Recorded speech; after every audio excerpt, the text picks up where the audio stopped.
இங்க ரவி ஸ்ருதியோட ஃபங்க்ஷனுக்கு வந்த வித்யாவுமே இங்க ரோகிணி கிட்ட, "ஏன் ரோகிணி உங்க அத்தை பயங்கரமா டான்ஸ் ஆடுறாங்களே" அப்படின்ற மாதிரி சொல்றாங்க. அது கேட்ட ரோகிணியுமே, "ஆமா ஆமா, அவங்க வெளியில வந்தாங்கன்னா ஸ்டேஜ்ல டான்ஸ் ஆடுவாங்க, அதே நேரம் வீட்ல ஒரு பிரச்சனைனா பயங்கரமா வந்து கதகளி ஆடுவாங்க" அப்படின்ற மாதிரி ரோகிணி விஜயாவை கலாய்ச்சி பேசிட்டு இருக்காங்க. அதே நேரத்துல இந்த பக்கம் விஜயா கூட சேர்ந்துட்டு இந்த பக்கம் ஸ்ருதியோட அம்மாவுமே ஆடிக்கிட்டு இருக்காங்க. இவங்க எல்லாம் ஒரு பக்கம் இந்த சைடு இருக்கும்போது, ஆனா ரவியோட மனசு மட்டும் பயங்கரமா பாதிக்கப்பட்டிருக்கு. இந்த மாதிரி என்ன ஸ்ருதி இப்படி நம்மள புரிஞ்சுக்காம இருக்கா, நம்ம எப்பவுமே அவளை பத்தி தான் நினைச்சிட்டு இருக்கோம், ஆனா அவ நம்மள புரிஞ்சுக்காம இந்த மாதிரி அந்த ஓனர் மேடம் நம்ம தூக்குனதுக்காக இப்படி பண்ணிட்டாலே அப்படின்னு சொல்லிட்டு ரொம்பவே யோசனையோட இருக்காங்க. அப்ப கரெக்டா அங்க வந்த செல்வமும், "என்ன ரவி எப்படி இருக்க, ஏன் சேடா இருக்க" அப்படின்ற மாதிரி கேட்கறாங்க. அப்ப ரவியுமே, "ஒண்ணு இல்ல, நல்லா தான் இருக்கேன்" அப்படின்ற மாதிரி சொல்றாங்க. ஆனா அப்ப கரெக்டா செல்வமும் அந்த காரணத்தை சொல்லி, "கவலைப்படாத, இந்த முத்து தான் அமுச்சு வச்சான், நான் உனக்கு ஆறுதலா இங்க இருப்பேன், அதே நேரம் உனக்கு ஏதாவது பிரச்சனைனாலும் நான் இங்க இருந்து கொஞ்சம் சமாளிக்கிறதுக்கு ட்ரை பண்றேன்" அப்படின்ற மாதிரி இந்த பக்கம் முத்து பேச்சு கேட்டு இங்க செல்வமும் வந்து இந்த பக்கம் ரவிக்கு ஆதரவா நின்றுட்டு இருக்காங்க. அதே நேரத்துல இன்னொரு பக்கம் இங்க ஸ்ருதியோட அம்மா அப்பாவுமே, "எனக்கு இந்த ஃபங்க்ஷன்ல இருக்கிறதுக்கு பிடிக்கவே இல்லை, சம்மதமே இல்லாம நாங்க இருக்க வேண்டியதா இருக்கு, அதே நேரத்துல இப்ப மட்டும் இந்த ஸ்ருதி மட்டும் இந்த ஃபங்க்ஷனுக்கு வரலன்னா அப்புறம் என்ன நடக்கும்னு எனக்கே தெரியாது" அப்படின்ற மாதிரி அவங்களும் ஒரு பக்கம் கோவப்பட்டு இருக்காங்க. இதெல்லாம் ஒரு பக்கம் இருக்க, இன்னொரு பக்கம் முத்து மீனாவும் ஒரு வழியா இந்த பக்கம் வந்து ஸ்ருதி வந்து வக்கீல்கிட்ட தான் போயிருப்பாங்க. பேசாம நம்ம வக்கீல்கிட்ட போய் பார்க்கலாம்னு சொல்லிட்டு அந்த மியூசிக் ஸ்டுடியோல சொன்னதுனால ஸ்ருதியுமே தன்னோட வக்கீல்கிட்ட போயிருப்பாங்கன்ட்டு இங்க ஸ்ருதியை தேடி வக்கீல்கிட்ட வராங்க. அங்க கரெக்டா வந்த உடனே தான் தெரியுது ஸ்ருதியுமே வக்கீல பார்க்க தான் வெயிட் பண்ணிட்டு இருக்காங்க. அதை பார்த்த உடனே மீனாவுமே, "என்ன ஸ்ருதி பண்றீங்க, இங்க என்ன பண்றீங்க" அப்படின்ற மாதிரி கேட்கறாங்க. அப்ப முத்துவுமே இருந்துகிட்டு கொஞ்சம் டென்ஷனோட இந்த பக்கம் ஸ்ருதியை பார்த்து முறைச்சிக்கிட்டு இருக்காங்க. ஏன்னா அங்க முத்துவோட மனசுக்குள்ள பழைய பிரச்சனைகள்லாம் ஓடிக்கிட்டு இருக்கு. அதே நேரத்தில் இங்க ஸ்ருதியுமே, "இங்க பாருங்க மீனா, என்னால ஃபங்க்ஷனுக்குலாம் வர முடியாது, ரவி என்ன சீட் பண்ணிட்டான், சொல்லப்போனா என்னை ஏமாத்திட்டான்" அப்படின்ற மாதிரி சொல்றாங்க. "கண்டிப்பா நான் அவங்ககிட்ட டைவர்ஸ் வாங்குறதுக்காக தான் இங்க வெயிட் பண்ணிட்டு இருக்கேன்" அப்படின்ற மாதிரி சொல்றாங்க. இது கேட்டோன்னே இந்த பக்கம் முத்துக்கு பயங்கரமா டென்ஷன் ஆகுது. அதே நேரம் இங்க மீனாவுமே, "என்ன ஸ்ருதி, இந்த மாதிரி ரவியை புரிஞ்சுக்காம இங்க இப்படி பேசிட்டு இருக்கீங்க, ரவி எப்பவுமே உங்களை மட்டும் தான் நேசிச்சிட்டு இருக்காரு, வேற யாரையுமே நேசிக்கிறது கிடையாது தெரியுமா" அப்படின்ற மாதிரி அவங்களுமே பேசுறாங்க. ஆனா இதை கேட்டோன்னே இந்த பக்கம் ஸ்ருதியுமே, "நீங்க நிறுத்துங்க மீனா, நீங்க எல்லாரையுமே உங்க முத்து மாரி பார்க்காதீங்க, அப்படிலாம் கிடையாது, முத்து மாரி யாராலெல்லாம் இருக்க முடியாது, உங்களை மட்டுமே நேசிச்சுக்கிட்டு உங்களை மட்டுமே சுற்றி சுற்றி வந்துட்டு இருக்காரு தான் முத்து, ஆனா ரவி அப்படி கிடையாது, வீட்டில் என்கிட்ட நல்லா பேசிட்டு நல்லாவே இருக்கான், இன்னைக்கு ஹோட்டலில் என்ன பண்ணான் தெரியுங்களா, நான் ஹோட்டலுக்கு போகிறேன், அந்த ஹோட்டல் ஓனரை இவன் கையில் தூக்கிட்டு சுற்றிக்கிட்டு இருக்கான், அதை பார்த்தோன்னே எனக்கு ஒரு மாதிரி ஆயிடுச்சு, என்ன பண்ணுறதுனே எனக்கு தெரியல, அதனால தான் உடனே நேராக கிளம்பி வந்துட்டேன்" அப்படின்ற மாதிரி சொல்கிறாங்க. உடனே இதை கேட்ட முத்துவுமே, "எங்க பாரு, அவளுக்கு ஏதாவது அடி கூட பட்டிருக்கும், அதுக்காக இந்த மாதிரி ரவி தூக்கியிருப்பான், அப்புறம் எதுக்காக இதெல்லாம் ஒரு விஷயம் நினச்சி இதுக்கு போய் நீ டைவர்ஸ் பண்ணுறேன்னு வந்து நின்றுட்டு இருக்க, உனக்கு என்ன ஆச்சு" அப்படின்ற மாதிரி கேட்குறாங்க. ஆனால் ஸ்ருதியுமே இருந்துக்கிட்டு, "எங்க பாருங்க, அப்படிலாம் என்னால் நினைக்க முடியாது, இங்கே ரவி எப்போவுமே அந்த ஹோட்டல் ஓனர்கிட்ட இந்த மாதிரி சம்மந்தம் இல்லாமல் பேசி அப்பப்போ இந்த மாதிரி கடலை போடுறதெல்லாம் நான் பார்த்துட்டு தான் இருந்திருக்கேன், அது மட்டும் இல்லாமல் அவன் அடிக்கடி ஃபோன் பண்ணிலாம் பேசுவான், அவனுக்கும் அந்த ஓனர் மேடம்லாம் ஃபோன் பண்ணுவாங்க" அப்படின்ற மாதிரி சொல்கிறாங்க. இது கேட்ட உடனே எங்கள் முத்து ரொம்ப டென்ஷன் ஆகிட்டு, "எங்க பார் ஸ்ருதி, இப்படி தப்பாக புரிஞ்சுக்காத, அவன் அந்த ஹோட்டலில் சீஃப் குக்காக இருக்கான், அப்போ கண்டிப்பாக ஏதாவது பிரச்சனைனா அவன்கிட்ட தான் கேட்பாங்க, அது மட்டும் இல்லாமல் அந்த குக்கு சம்மந்தப்பட்ட விஷயங்கள் எதாக இருந்தாலும் அவன் தான் டீல் பண்ணி ஆகணும், அப்பப்போ ஃபோன் பண்ணதாமா செய்வாங்க, இதெல்லாம் ஒரு ரீசனாமா, இதை வச்சு நீ அவங்கள சந்தேகப்படுறேன்" அப்படின்னு சொல்லி கேட்குறாங்க. ஆனால் ஸ்ருதியுமே இவங்கெல்லாம் சொல்ல இந்த பக்கம், "ஆமா, நம்ம கொஞ்சம் தப்பு பண்ணிட்டோமோ" அப்படின்ற மாதிரி யோசிக்கிறாங்க. ஆனால் மீனா இந்த பக்கம் ஸ்ருதி கிட்ட ரொம்பவே தெளிவாக பேச ஆரம்பிக்கிறாங்க.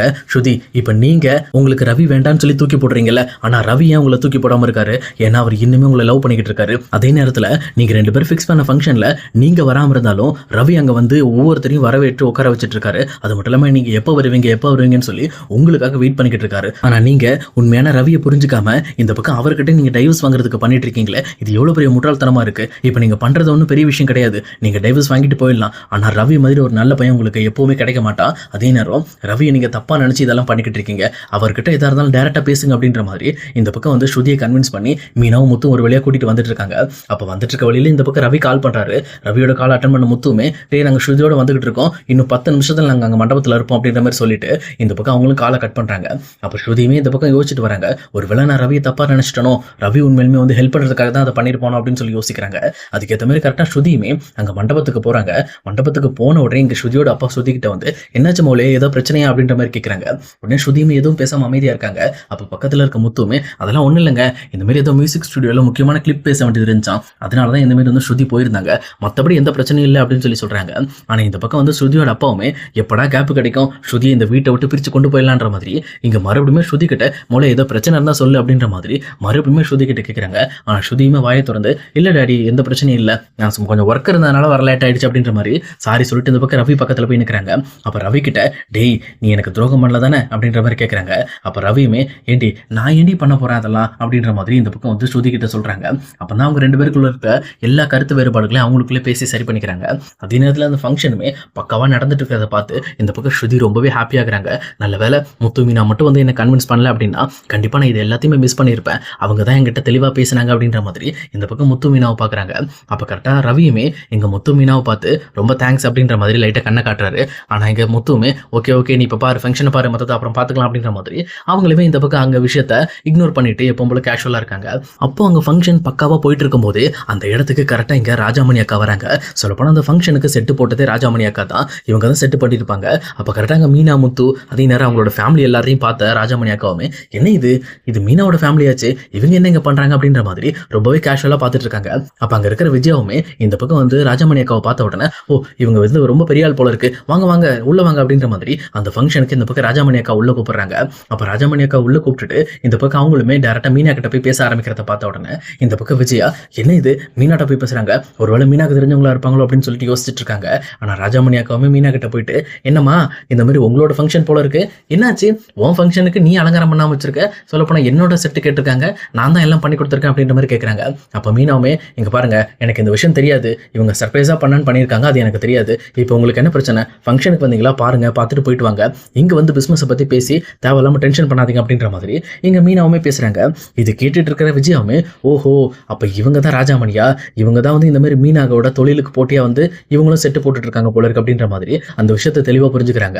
அதே நேரம் ராஜாமணி அக்காவுமே இதுக்கு மேல மீனாவை நம்ம அடிக்கணும்னா இவங்களுக்குள்ள ஒரு ஆள் நமக்கு தேவை, இவங்க மீனாவை எதுக்கிற யாரோ ஒருத்தரை கண்டுபிடிக்கணும் அப்படின்ற மாதிரி இங்க சுத்தி முத்தி பார்த்துக்கிட்டு இருக்காங்க.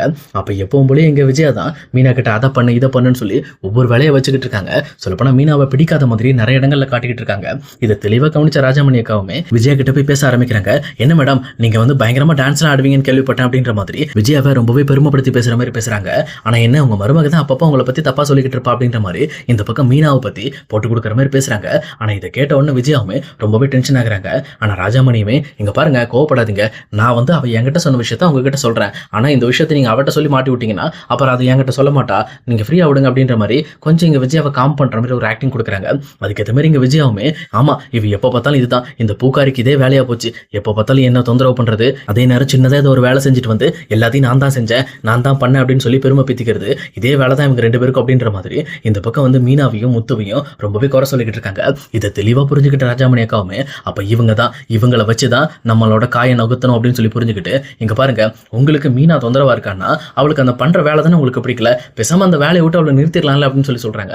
ஆனா இதை கேட்ட உடனே இங்க விஜயாவுமே எங்க நான் சொன்ன அவ கேட்க போறா, அதுவும் நான் கேட்டாலும் அவன் முத்து கேட்க விட மாட்டானே, அவன் கண்டிப்பா மீனாக்கு என்ன தோணுதோ அதை சைட்டுன்னு சொல்லி அவ கூட சப்போர்ட்டுக்கு நின்றுட்டு இருப்பான், நம்ம என்ன சொல்றது என்ன கேட்கறானுங்க அப்படின்ற மாதிரி இந்த பக்கம் விஜயாவுமே சலிச்சுக்கிறாங்க. ஆனா இதை பார்த்துட்டு இருக்க ராஜாமணியும் நீங்க கவலைப்படாதீங்க, இந்த விஷயத்துல உங்களுக்கு நான் ஹெல்ப் பண்றேன், இப்போ மீனாக்கு ஒரு பெரிய ஆர்டர் ஒன்று கிடைச்சிருக்கு, அந்த ஆர்டருக்கு மீனா நாளைக்கு தான் வந்து செட்டு போடுறதுக்கு போறாங்க, நீங்க எப்படியாவது மீனாவை உங்க வீட்டை விட்டு வெளியில விடாம அவங்களை எப்படியாவது உள்ள பிடிச்சி வச்சிருங்க, உங்க பேச்சை கேட்டு மீனா மட்டும் நாளைக்கு அங்க இருந்துட்டாங்கன்னா ஆட்டோமேட்டிக்கா நீங்க ஆசைப்பட்ட மாதிரி மீனா அந்த பூ தொழில விட்டுட்டு உங்களுக்காக உங்க வீட்டுல இருந்து ஹெல்ப் பண்ணுவாங்க அப்படின்ற மாதிரி இந்த பக்கம் ராஜாமணி அக்கா வாக்கு கொடுக்குறாங்க.